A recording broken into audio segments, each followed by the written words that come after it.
গ্রামে বাস করত এক বৃদ্ধ চাষি। তার ছিল দুই ছেলে, বড় ছেলে জয় আর ছোট ছেলে বিজয়। জয় ছিল অনেক চালাক, কিন্তু ছোট ছেলে ছিল একটু ভোলা টাইপের, কোনো কিছু ভালো মন্দ বুঝতো না।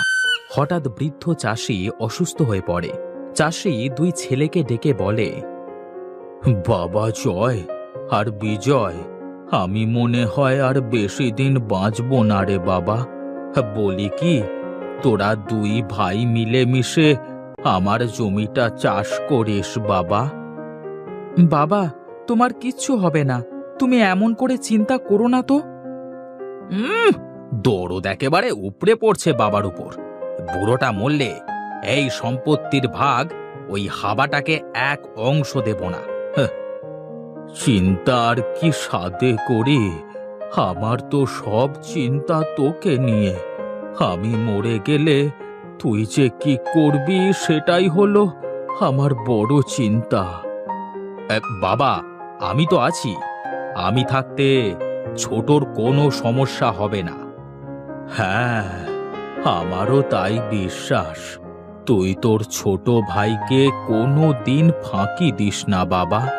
আর তোদেরকে যে জন্য ডাকা তা শোন, আমি তো আর মাঠে যেতে পারবো না।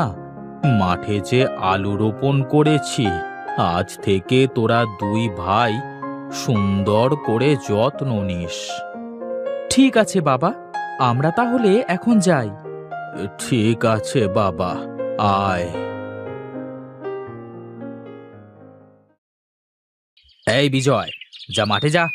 বাবা কি বলল শুনলি না? কেন দাদা, তুই যাবি না? কি, আমার মুখে মুখে কথা বলিস? তোকে যেতে বলেছি, তুই গিয়ে আলু গাছে জল দিবি। আমি আসছি।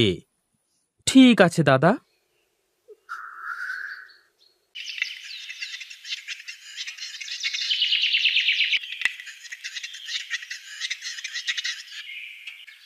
কি গো, বাবা কি বলল? কি আর বলবে, তার ওই ছোট ছেলেকে নিয়ে যত চিন্তা। আমি যেন তাকে ফাঁকি না দিই। আর জমির আলুগুলো দেখাশোনা করতে বলল। বুড়োটা একবার মরুক, তারপর দেখাবো মজা। আর শোনো, ও থাকতে তুমি কাজ করবে কেন? পাগল হয়েছো? আমি কাজ করব? আমি এখন খেয়ে দিয়ে ঘুমাবো। তাই করো, আর তোমার বাবা শুনলে বলবো তুমি মাঠে গেছো। হ্যাঁ, তাই বলো। এখন কিছু খেতে দাও তো।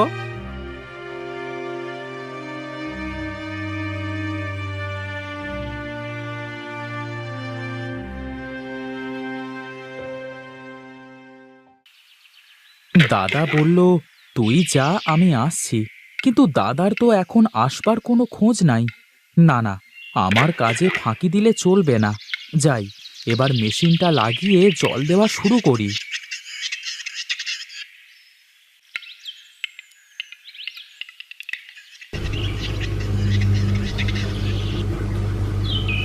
এ কি বিজয়, তুই একা একা মেশিন জুড়েছিস যে? তোর বাবা আসেনে? বাবার শরীরটা ভালো না কাকু। বাবা বলেছে আমাদের দুই ভাইকে এই জমি দেখাশোনা করতে। তা তোর বড় ভাই জয় কই? দাদা বলল আমাকে মাঠে আসতে, দাদা পরে আসবে। তোর দাদার যা চালাকি, ঘরে গিয়ে দেখ গা, মনে হয় নাক ডেকে ঘুমাচ্ছে। দাদা এমন করবে কেন? আমি কাজ করি, দাদা চলে আসবে।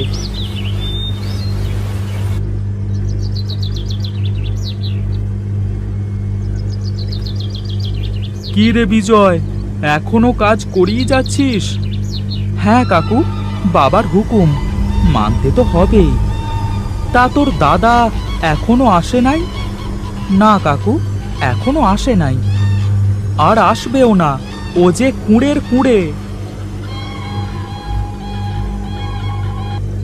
না, সত্যিই তো, দাদা এখনো আসছে না। এইদিকে আমার শরীরটার মধ্যে ভালো লাগছে না। যাই, হাত মুখ ধুয়ে গাছতলায় গিয়ে একটু বিশ্রাম নিই।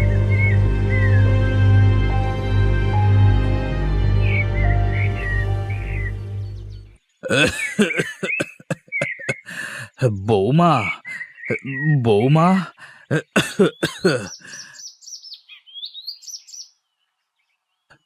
হ্যাঁ বাবা, বলুন। জয় কি জয় কি ঘরে আছে? কই না তো, আপনি তো সেই সকালে মাঠে পাঠিয়েছেন। ওদের দু ভাই তো এখনো বাড়ি ফেরে নাই। কি বলো কি, এখনো বাড়ি ফেরে নাই? আচ্ছা, তো তুমি থাকো, আমি দেখি, মাঠের দিকে যাই। এ কি বলছেন বাবা? এই অসুস্থ শরীর নিয়ে আপনার মাঠে যাওয়া ঠিক হবে না। আপনি ঘরে গিয়ে বিশ্রাম করুন, তারা ঠিক সময় মতো চলে আসবে। না না, সমস্যা নাই।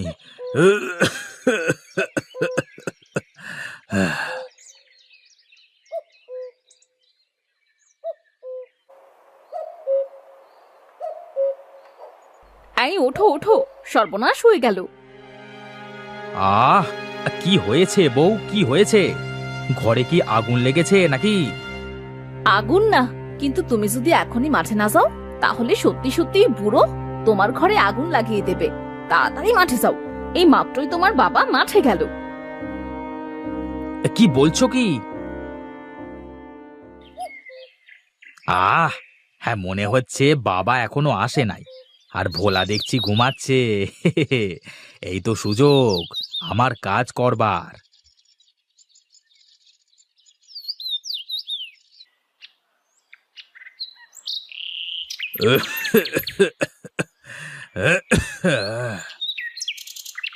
এ কি বাবা, তুমি? তোমার না শরীর খারাপ? হে কি, তুই একা একা কাজ করছিস যে? বিজয় কোথায়? কামচোর আর কোথায় থাকবে? ওই দেখো বাবা, গাছতলায় পড়ে পড়ে ঘুমাচ্ছে। বিজয়, বিজয়, এইদিকে আয় বাবা।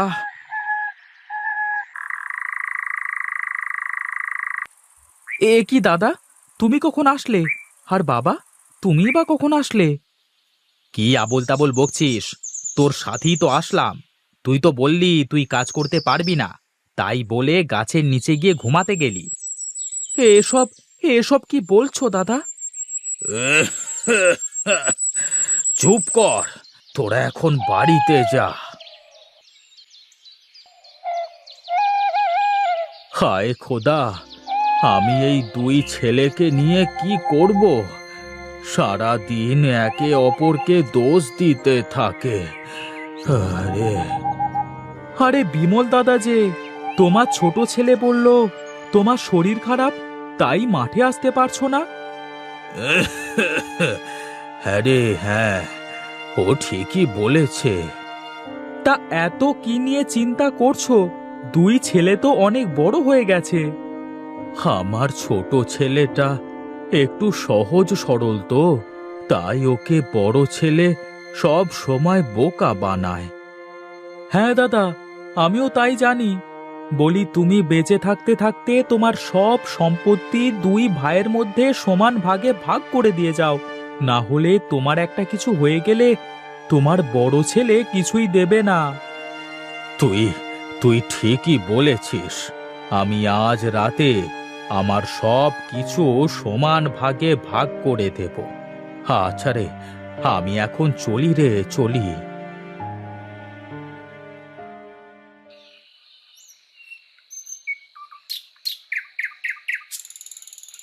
শোন, তোদের দুই ভাইকে আমি আমার জমিটার অর্ধেক করে ভাগ করে দিচ্ছি। তোরা সুন্দর করে চাষ করবি, যার ফলন ভালো হবে আমি তাকে আমার সম্পত্তির অর্ধেকের বেশি দেব। এটা কেমন বিচার করলে বাবা? আমি ঠিকই বলেছি। এখন তোরা যে যার ঘরে চলে যা। বাবা এটা কেমন বিচার করলো? বউ, তুমি চিন্তা করো না। সারা দিন ওই বিজয় গাধার মতো খাটবে, কিন্তু দিন শেষে সব ফল আমি নেব। তোমার ওপর সে ভরসা আছে আমার। তোমার যা বুদ্ধি!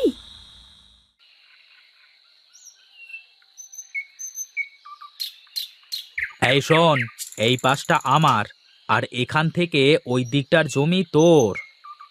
কিন্তু তোমার পাশের জমির ফসল তো অনেক ভালো দাদা। আমি বড়, তাই আমি বড় গাছের দিকটাই নেব। কিরে, তোরা তোদের জমিটা নিজের মতো করে ভাগ করে নিয়েছিস তো? হ্যাঁ বাবা, ওই দিকটা আমার আর এই দিকটা ওর। কিন্তু কিন্তু এই দিকটায় তো ভালো গাছ হয়েছে আর ওই দিকটায় তো খারাপ। না না না বাবা, সমস্যা নাই, দাদা খুশি হয়ে দিয়েছে, আমি সব মেনে নিচ্ছি। তাহলে তো আর আমার কিছু বলবার নাই। আচ্ছা, তাহলে তোরা মন দিয়ে কাজ কর।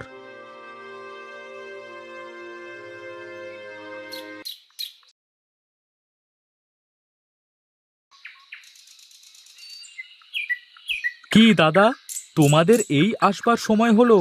তোমার দুই ছেলে আলু কেমন চাষ করলো তা দেখবার জন্য অপেক্ষা করছি, আর তোমরা এখন আসলে? নে নে, এবার তোরা আলু তোলা শুরু কর।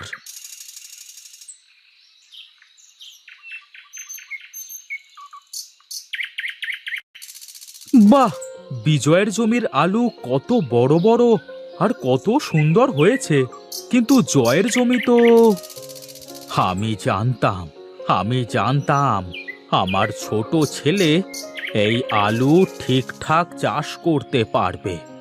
জয়, দেখ, বিজয় হাবাগোবা হলেও তোর থেকে কত যত্ন নিয়ে কাজ করতে পারে। তাই আমি আমার সম্পত্তির 1/3 2 ভাগ বিজয়কে দিলাম, আর 1 ভাগ দিলাম তোকে। জয়, তোকে। না না বাবা, আমি এত সম্পত্তি নিয়ে কি করব? তুমি আমাদের 2 ভাইকে সমান ভাগে ভাগ করে দাও।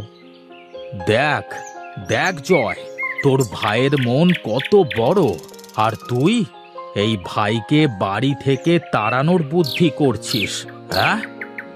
আমার আমার ভুল হয়ে গেছে বাবা, আমাকে ক্ষমা করে দাও, আর কোনো দিন এমন ভুল করব না।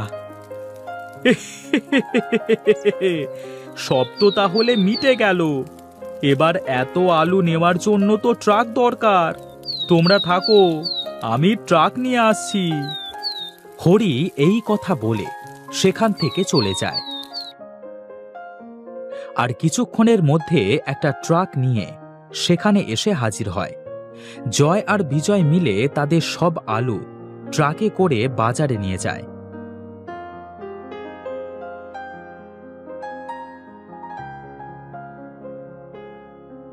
আর ভালো দামে বিক্রি করে 2 ভাই মিলেমিশে সুখে শান্তিতে বসবাস করতে শুরু করে।